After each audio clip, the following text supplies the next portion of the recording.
Assalamualaikum warahmatullahi wabarakatuh. Selamat malam pemirsa, apa kabar Anda di malam hari ini? Jumpa lagi bersama saya Cuya dan juga bersama teman-teman tim Bukan Ilusi, menguak tabir misteri di antara mitos dan dua alam. Pemirsa, setiap individu memiliki hobi kesukaannya masing-masing dan juga termasuk mengkoleksi barang-barang yang menurut mereka istimewa. Salah satunya adalah benda pusaka, dan pada malam hari ini kita berada di kediaman teman kita sekaligus juga untuk silaturahmi, dan kita akan babar pusaka ya Ki Arya Jani ya.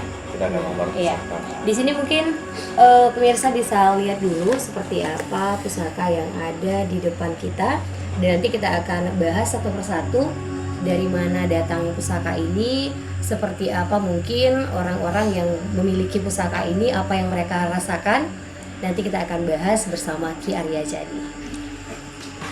Assalamualaikum warahmatullahi wabarakatuh. Sahabat Bukan Ilusi dimanapun Anda berada.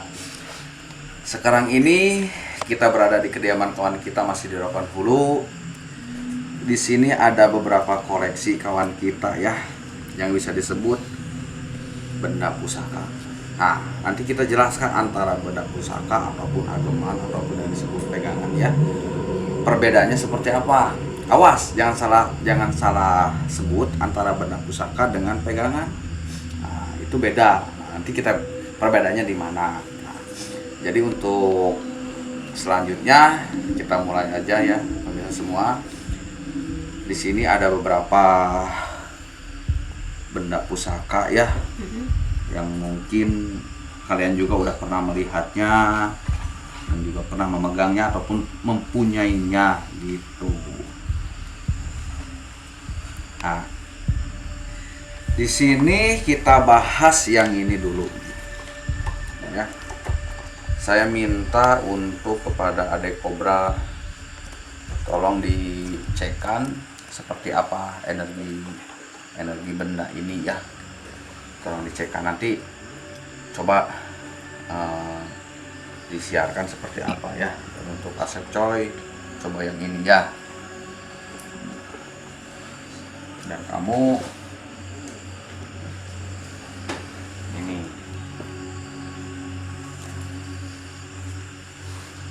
Nah, saya yang megang dulu ini nih, yang kebuyutan ya. Nah pemirsa, kita bahas dulu dari perbedaan antara benda pusaka dan barang karomah juga, tapi tidak bisa disebut benda pusaka. Yang disebut benda pusaka itu adalah benda lawas, dia benda, nah, dia barang. Tapi kalau pegangan, dia sifatnya karomah. Nah, seperti ini bisa disebut benda pusaka karena salah satu benda. Nah, tapi kalau seperti sabuk, itu juga dalamnya rajah tapi ada bungkusan lagi kan gitu. Itu sifatnya karomah. Nah, itu. Kalau jadi tidak bisa disebut benda pusaka. Nah, yang disebut benda pusaka itu berupa benda entahkah batu akik, entahkah besi kuning, keris, atau biasanya Ki kalau benda pusaka itu yang sengaja didapatkan atau dicari dengan sengaja, atau mungkin ada yang datang sendiri bahkan juga dari luar mereka. Yang disebut benda pusaka itu adalah benda lawas ya. Benda pusaka ini tergantung seseorang mendapatkannya. Ada yang dengan tirakat tertentu, ada juga dengan seperti penarikan, ada juga dengan seperti warisan turun temurun. Nah, itu makanya disebut benda pusaka tuh diturunkan turun temurun gitu. Ya, tergantung siapa yang dapatnya, nanti kita tanya ke orangnya langsung dapatnya seperti apa silsilahnya. Nah, itu namanya silsilah ya. Gitu. Dapat Kang Ade? Gimana menurut Kang Ade? Ini lumayan ya. Kan udah kurang terlalu dirawat ya. Ada bayangan atau sosok nggak? Kalau sosok sih enggak, cuma energi ya. Nah, ini tuh punyaan Bang siapa namanya? Mang Agus. Berarti di sini banyak Agus ya. Iya, hari 3. Nah ini Mang Agus, ini tuh yang disebut adalah benda karomah ya.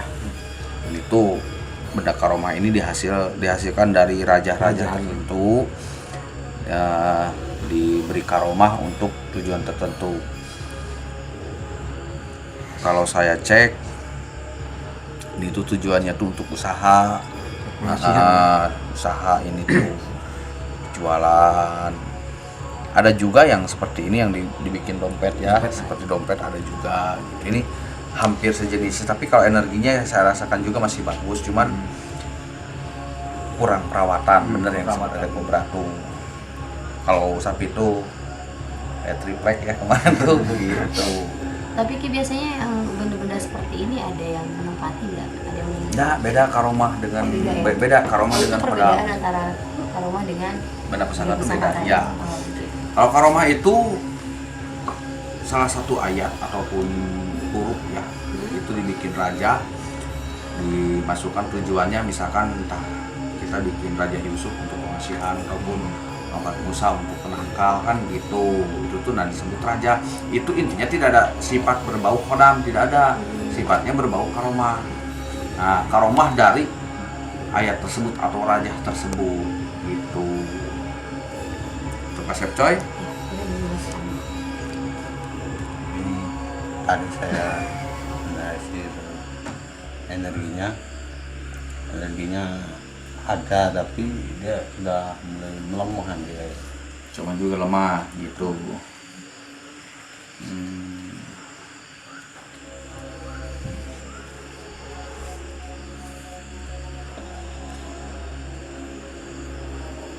Oh ini udah hancur, badannya lemah. Ini mah kayak ini bukan karomah. Nah, ada salah satu lagi yang disebut karomah, tetap karomah juga, tapi bukan dari karomah dari ayat. Ini salah satu kayak seperti ari-ari kucing. Nah, itu sama juga kita mengambil karomahnya ataupun energinya ya, gitu. Nah ini di dalamnya bukan raja. Ini kalau nggak ari-ari kucing, kalau bolanduk enggak, ini antara ari-ari kucing ya, kan? Ini bukan, ya sama sifatnya karomah, tapi Ini punya siapa tadi? tunggu nanti kita bahas ya. Kang Eja, gimana? Dapat apa? Rasa energinya? Kuat? Kalau dibilang bagus masih bagus. Ini sifatnya juga sama karomah. Ini tuh disebutnya tuh, kalau zaman dahulu disebutnya tuh sabuk lipat. Mentoknya tuh di 7 lipat. Ada yang disebut sabuk 7 lipat, dari mulai lipat 3 sampai 7 lipat gitu. Ini termasuk lipat 5. Oh ini lipat 5 ganjil rata-rata ya.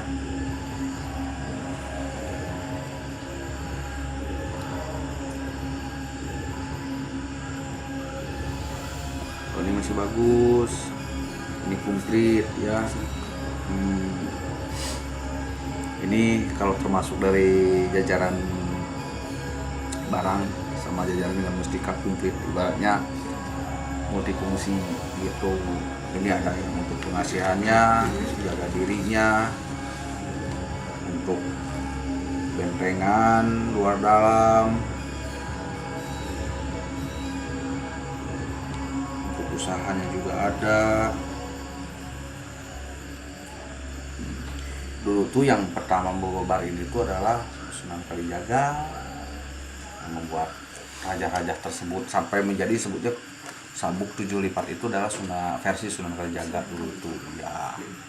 Nah, kalau untuk ini tadi saya tengok ini tuh Mbah Buyut ya, Mbah Buyut Aki Semar kalau kami bilang ya.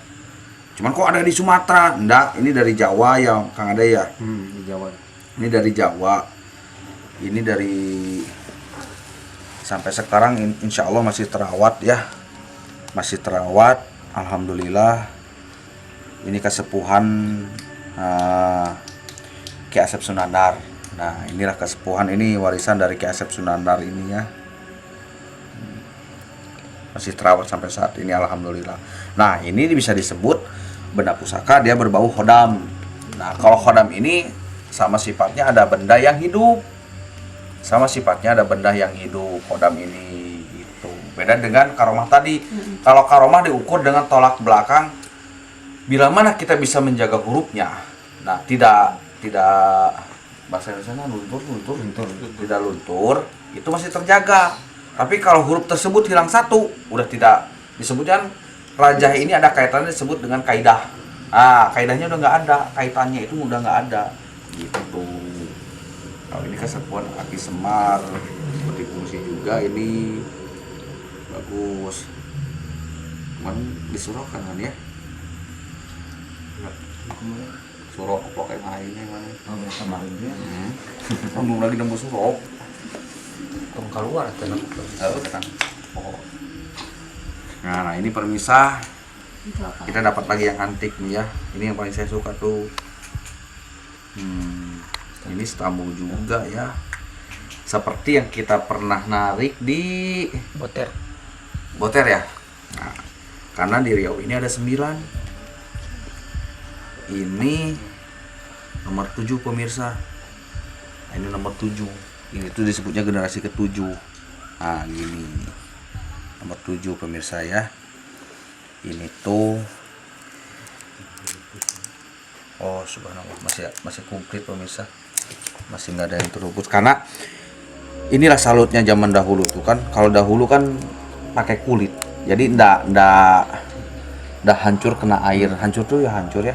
Ndak hancur kena, nggak pupus kena air karena kulit ini beda dengan kertas gitu tuh. Ya kalau yang palsu ininya kertas. Terus lagi juga rajahannya nggak gini. Siapa yang bisa buat sedetil ini? Nah pemirsa tuh. Kalau di center kan makin nampak kan, makin jelas kan. Di situ nggak di situ. Nah di sini kan jelas tuh kalau di center kan. Kalau di gini kan nggak jelas. Tapi kalau kena cahaya dia makin jelas tuh pemirsa. Di situ paling nggak nampak juga. Nah, coba minta center HP-nya nyalakan biar pemirsa ini center ini aja nih, oke? Itu udah center dari sini. Tuh pemirsa. Kan kalau dikena cahaya dia makin jelas gitu. Makin jelas ayatnya tuh karena walau alam ya, entah para aulia kita dulu dibikinnya entah dari apa ya, entah tintanya atau dari apa. Pokoknya kalau zaman sekarang untuk meniru seperti ini susah. Ini Istanbul, termasuk Istanbul, tapi nomor 7. Kalau yang dibuat kemarin tak nomor berapa ya? Kita nggak menengoknya dulu ya. 5 ya, nomor 5. Untuk pemirsa. Untuk manfaatnya, subhanallah, Istanbul ini kan di dalamnya Al-Quran. Yang manfaatnya insya Allah kamus kita, panduan kita, pedoman kita ya ada di sini semua. Gitu. Mungkin pemirsa juga lebih tahu ya. Ini satu lagi.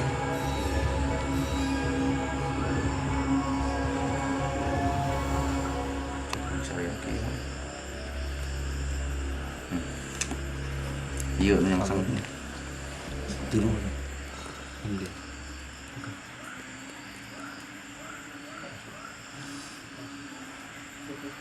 Ini yang mau keluar pemirsa.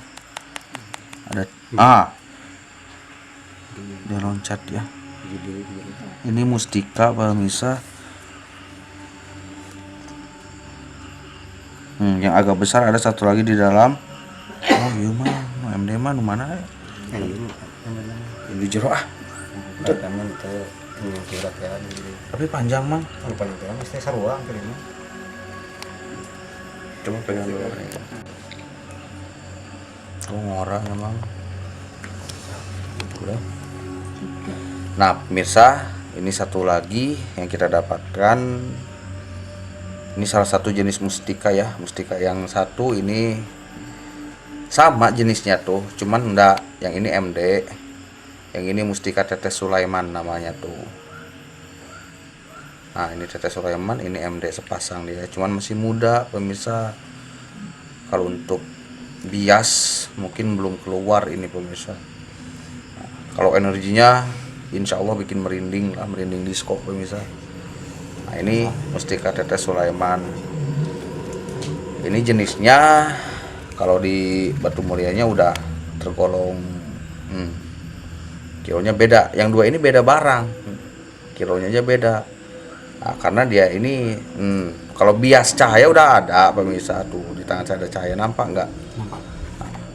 Tapi kalau untuk bias di gelas mungkin belum ya. Belum ya, keluar.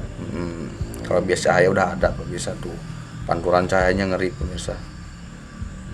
Untuk energinya udah nggak bisa disebutkan lagi, mungkin kalian lebih tahu.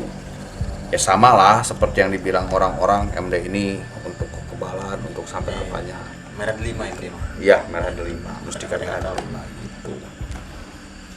Nah, sekarang kita tanya tentang perjalanannya. Ya, Mas Agus, kita mau tanya, ini tadi Mas Agus, yang merah ini ya? Ketiga-tiganya ya? Betul. Jadi kita mau tanya, kemarin mungkin cara untuk pendatanya seperti apa gitu. Kalau yang merah ini termasuk dari paman, dari keturunan lah yang merah ini kan. Tapi kalau yang dua, yang satu yang biru itu ya, dari termasuk dari bapaknya Pak Ade itu. Gitu. Nah istilahnya kami dulu kan hobi main poli, Kan, langsung bukan saya yang minta, bapak Diberi, tuh gitu. langsung memberi karena saya hobi poli. Nah inilah untuk pegangan main poli ya. Itu yang panjang. Nah yang sana memang saya yang datang sendiri sama orang tua itu yang hitam yang saya ya, termasuk minta untuk poli juga. muatan ya.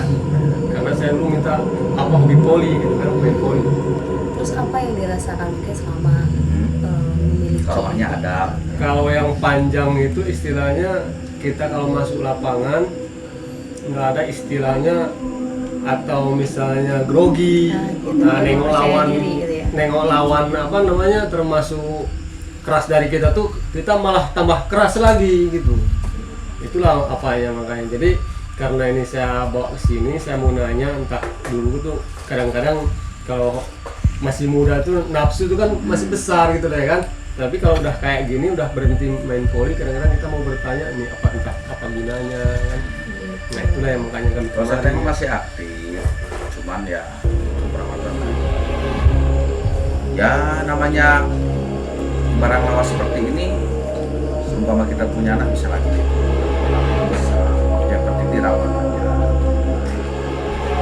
Ada juga sedikit masalah ya. Ini gimana ceritanya? Dapatkan.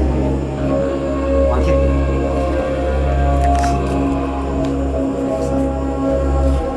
Di pohon kayu besar? Ayo, Itu dijemput sendiri? ikut sendiri. Oh, gitu. Kira Khusus tadi datang. desa rame Ya, lah. bisa jadi nanti datang sendiri Ah. gitu loh. Enggak. Ini dijemput. Ikut sendiri. Ilafat. Ilafat. Jadi ilafat gaib Gaib. uang situ. Ya dia dulu pernah cerita juga pas mendapatkan wangsitnya, Mang saya dapat wangsit di tempat ini, pohon itu ada daun sekitarnya kan yang bagus. Nah, ada daun sekitarnya, saya bilang ya kalau memang jodoh kamu ya datangi aja, alhamdulillah dapatlah itu barang tuh gitu. Ceritanya tuh ya. Paket dapatnya. Coba yang setelahnya tanyakan. Ya. Yang dirasakan setelah meninggal ini memiliki ini seperti apa? Lumayan sih energinya agak kuat ya. Pertama bawa ke rumah agak kepala agak pening gitu ya. Oh, itu pusing. Efeknya ya Efeknya. yang dirasakan untuk pertama kali. Pertama kali ya. Udah 3 hari kemudian ya biasa aja gitu. Biasa aja. Jadi Cuman, mentalisir ya. Oh, berarti ini juga nggak setiap orang cocok ya untuk donor ini. Terus seperti itu enggak. Bukan setiap orang cocok, tapi kan dicocokkan. Gitu namanya tuh diserasikan ya. Dinetralisir dulu energi negatifnya baru kita serasikan. Kalau zaman dulu ibaratnya makanya ada yang dibilang mas kawin ataupun mahal. Nah itulah dijab kabulkan. Tapi bukan artinya dikabul dikawinkan, bukan gitu. Diselaraskan. Hari ya, untuk merasakan hal seperti itu. Terus, nah, yang satu ini Itu sama juga ya. Wangsit juga dari makam kerajaan. Cuman saya nggak bisa jelaskan makam kerajaannya. gimana ya itu. rahasia. Ya. Oke, baik. Itu tuh kalau saya bilang benar Jadi yang dibilang apa ya? Kang Ade itu karena setiap bekas di dasar masam kerajaan kan ada yang namanya, di kerajaan ini ada yang namanya penasehat ya. Nah, penasehat itu kalau di kerajaan kan unggul lah ibaratnya, mumpun.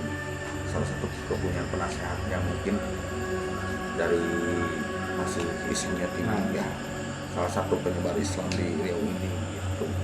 Dari tempatnya memang sangat antik sekali. Kalau ini ceritanya seperti apa? Mungkin ada yang dirasakan juga. Kalau dirasakan ya sama juga ya energinya. Tetap Memang pusing. nggak terlalu ganggu kali gitu kan. Kalau energi ya lumayan kuat juga energi. Nah pemirsa, untuk kesimpulannya itu kan apapun jenis barang pusakanya, kita itu hanya mengagumi salah satu ciptaan Allah Subhanahu wa taala ya. Walaupun melalui tangan-tangan empuk terdahulu kita, tetap ada empunya terdahulu kita tuh. Kayak ini ada empunya yang disebut Stambul, ini dari kota Stambul. Gitu, ada empunya. Empu itu yaitu siapa? Si pembuat gitu. Nah, tapi kita balik lagi kepada Allah Subhanahu wa taala, pada yang satu lagi, yaitu semuanya ini adalah Allah yang berkehendak gitu. Kalau masalah khodam ataupun kelebihannya kita serahkan aja kepada Allah Ta'ala. Yang penting pada intinya adalah kita mengagumi ataupun menyukai ya salah satu karya empu-empu tersebut gitu. Kalau masalah khodam dan itu mungkin itu urusan Allah ya, hakikatnya kan kita tetap minta kepada Allah kan gitu. Jadi jangan beranggapan bahwa segala sesuatu kita punya barang itu musyrik. Enggak, kita kan tidak pernah menyembah barang ini. Kita tidak pernah meminta ke barang ini gitu. Yang pada intinya adalah kekuatan ataupun segalanya itu dari Allah Subhanahu wa taala. Iya, asal disesuaikan dengan Nah fungsinya itu gitu ya. gitu. Kita hanya mengagumi adalah yang tadi sebut benda pusakanya. Benda pusaka yaitu benda lawas pusaka tuh. Benda lawas, benda lama gitu. Kalau untuk zaman sekarang mungkin agak sulit didapatkan kan gitu. Untuk ditiru pun banyak sang peniru-peniru, tapi tidak sedetail empu-empu dulu gitu. Dan bila mana pemirsa juga punya mau dibabar, silahkan datang ke studio kami gitu. Kita share-share aja pemirsa, santai aja. Satu lagi. Kalau yang ini udah tadi saya omongkan, ini dia dulu pernah cerita dapat oleh-oleh dari Jawa ya. Ini tuh Ki Semar, Bunyut kalau kami bilang Ki Semar. Ini dari salah satu buah tangan dari Kiai Haji Asep Sunandar, almarhum Kiai Haji Asep Sunandar. Kalau sekarang udah almarhum ya, kalau dulu belum. Ya kalau fungsinya kita serahkan kepada Allah, cuman kita mengagumi kreasinya beliau kan gitu. Tahu Semar nggak? Nah, kalian ada nggak Semar? Saya tanya dulu. Semar mesem? Beda lagi. Gitu. Oke, biasanya kalau bagi orang-orang yang menyimpan benda-benda pusaka ini ada perawatan khusus gitu. Ada. Tapi ingat pemirsa, jangan disangkut pautkan dengan hal yang negatif ya. Artinya perawatan khusus itu kita bukan menyembahnya. Iya, karena sekarang kan banyak tuh cerita yang simpang siur, Iya. ada pro dan juga kontranya. Karena benda pusaka seperti ini yang disebut adalah harus dipusti-pusti tapi tidak boleh dipikusti.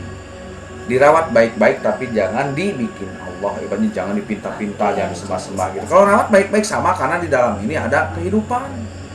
Sama dengan kita mempunyai hewan ternak. Kalau nggak dikasih makan, hewan itu minggat atau mati. Nah sama, di dalam ini ada kehidupan, berarti kita harus merawatnya. Dengan cara kata orang kasih kopi, enggak gitu kan ya. Yang tadi saya bilang, pernah kita membabarkan bahwasanya ahli gaib ini menyukai wangi-wangian seperti minyak. Kalau zaman dulu kan masih zaman lawas dulu pakai bunga 7 macam ya. Iya, kadang juga kalau dari cerita-cerita ada yang dimandikan atau seperti apa gitu ya. Artinya dimandikan tuh itu tuh bukan artinya si kodamnya dimandikan sama kita, bukan. Itu dimandikan itu adalah si barangnya dimandikan minyak gitu. Bukan artinya kodamnya mandi pakai minyak, enggak. Itu tuh barangnya dimandikan minyak seperti itu. Baik pemirsa, tadi kita sudah mencoba untuk tanya-tanya ya kepada bapak-bapak sebenarnya yang ada di sini yang memiliki benda pusaka di sini. Dan mungkin Ki Arya Jani ada pesannya dulu nggak untuk para penonton setia Bukan Ilusi? Ya, pesannya dari saya yang tadi saya sebutkan, ingat barang pusaka ini bukan untuk dipigusti tapi harus dipusti-pusti, jangan dipigusti. Itu dirawat tapi jangan disembah ya, gitu. Dan yang kedua adalah kita, yang tadi saya bilang juga, kita hanya mengagumi ciptaan Allah Ta'ala, selebihnya itu urusan Allah Ta'ala, seperti itu. Nah, jadi jangan terlalu berlebihan ya kepada barang ini tuh. Ingat, bismillah dulu, niat kepada Allah, minta karomahnya gitu. Jangan terlalu berlebihan menganggap barang ini gitu. Nah, sekarang saya mau balik bertanya, Neng Cuya apakah pernah mengalami ya intinya menengok ataupun pernah punya barang-barang seperti ini enggak? Tidak sama sekali. Tidak sama sekali. Iya, tidak memiliki, tidak pernah Lihat. melihat, tidak Jadi- pernah merasa. Melihat pernah, cuman ya secara nyata sih enggak. Jadi, saya cuma melihat Di barang-barang ini kurang mengerti lah ya di bidang seperti ini. Iya. Jadi tadi itu ya banyak juga sih sebenarnya pelajaran yang bisa kita ambil Iya. dari Babar Pusaka kali ini. Karena ada juga salah satu benda pusaka itu seperti, kalau yang saya kagumi itu yang dulu ya, mungkin pemirsa pernah nonton juga yang peninggalan zaman perang ya, zaman Belanda. Nah, itu kan beda lagi kisahnya. Itu benda pusaka peninggalan zaman perang, yaitu bekas-bekas mereka perang, bekas membunuh orang ataupun ditembakkan ke orang. Nah, itu kan ekstrim beda. Iya. Kalau ini kan bukan, ini ada yang membuat si empunya tujuan untuk tertentu gitu. Kalau benda itu tujuannya memang untuk baku hantam perang-perangan gitu. Jadi tidak ada di situ, tidak ada unsur hodam, tapi ada unsurnya berbau sejarah ibaratnya. Nah, itu. Nah, karena waktu kita bikin video itu Neng Cuya lagi berhalangan dulu ya, jadi nggak ada. Itu ada di situ parang, pedang, peluru. Nah, itu kan beda lagi kisahnya. Nah, beda jalur. Nah, di situ banyak.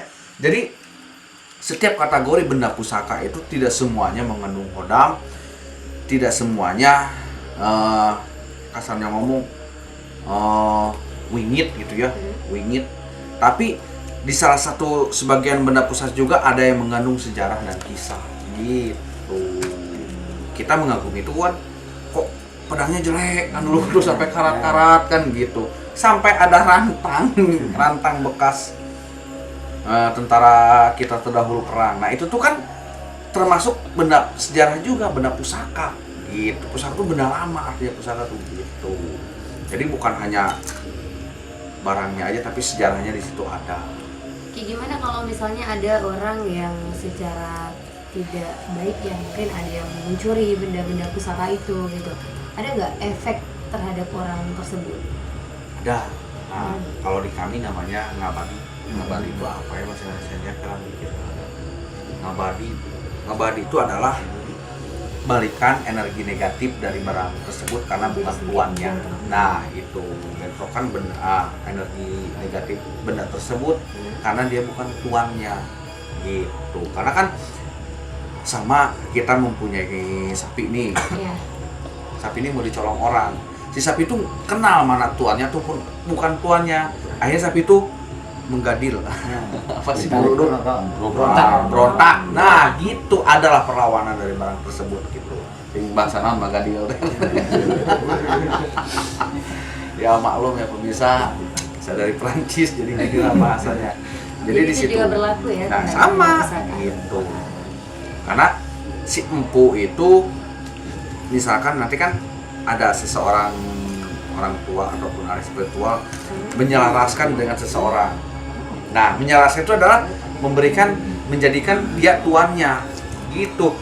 Ini sifat karomah sama diselaraskan kepada seseorang.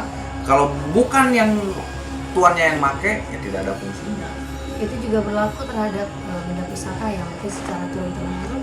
Berlaku, apalagi itu. Seperti itu. Karena itu kan disebutnya ada juga ya. Itu jenisnya adalah wasiat.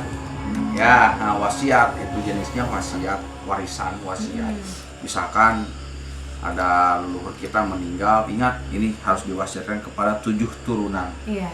Kalau setelah 7 turunan silahkan mau dikemanakan pun bisa, kasarnya ngomong seperti itu. Nah, jadi sebelum 7 turunan harus diwasiatkan, berarti itu kan wasiat namanya. Nah, wasiat itu penting gitu. Itu beda lagi. Masalah isi ataupun kandungannya ataupun fadilahnya ataupun hodamnya itu tidak ada berbau di situ. Kalau wasiat beda gitu. Terkecuali kalau saya punya barang pusaka, terus saya mewariskan kepada keturunan saya, ini barang ini saya wariskan kepada kamu dan ingat harus disembah, harus gitu, itu salah. Tapi kan saya tolong rawat, simpan baik-baik. Bila mana nanti kamu punya keturunan lagi, wariskan lagi, suruh merawatnya. Karena benda ini adalah, taruh saya yang pertama memegang, ini kesayangan saya. Anggap ini cenderamata ataupun warisan. Nah, rawat baik-baik wahai keturunanku, ibaratnya gitu. Wahai keturunan baik-baik, nanti keturunan ketiga dijual misalnya karena udah butuh duit tak gimana. Disitulah akhirnya putus kata warisan wasiat tersebut. Itu terputuslah. Baik, terima kasih untuk semua penonton Bukan Ilusi sudah setia ya bersama kami, dan semoga juga selalu mengikuti video-video terbaru dari Bukan Ilusi. Terima kasih juga untuk semua teman-teman yang udah hadir di sini, bapak-bapak juga, ibu juga, dan juga Kiai Jadi bersama tim yang bertugas pada malam hari ini. Saya Cuya undur diri. Selamat malam. Assalamualaikum warahmatullahi wabarakatuh. Oke tim. Hulu.